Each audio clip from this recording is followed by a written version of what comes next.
All right, these are the FLIGHTPATH Premium Golf Tees, 3.25 inches. Just want to show you how they arrive and my thoughts on them. I'm just an average golfer, 20 handicapper or so.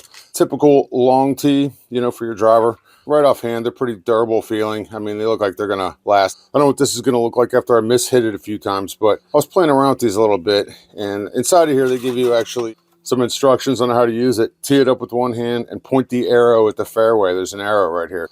Good to know, because I was wondering about that. Nice little case they come in right here. You get 8 tees inside of this little plastic tray. I personally prefer colored tees because I can see them on the tee box after I hit them and they fly away. One of the things I noticed about this, so according to this, the instructions they gave, this has a 13.4 degree launch angle as opposed to a 13 degree launch angle on a wooden tee. Now, does that affect me as a once a week golfer? I don't know. Backspin apparently gets dropped by about 170 or so RPM, it looks like, using this. The side spin is something that might help me as a 15-20 handicapper because it's supposed to lower your side spin by about 2.2 RPMs. And as far as the peak height goes between the two, it's telling you that you might get a couple yards distance on here. One of the things I noticed about this is that you got to stick it straight up and down on the ground, right?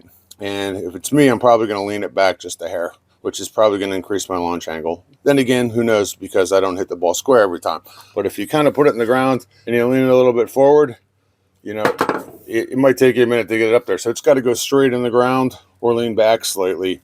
All in all, definitely something worth trying out. I got them as a gift for my mom for my birthday. So I'm looking forward to trying these out in the league. And I'm probably going to paint them red before I do that because that's me. That's what I do. But there they are.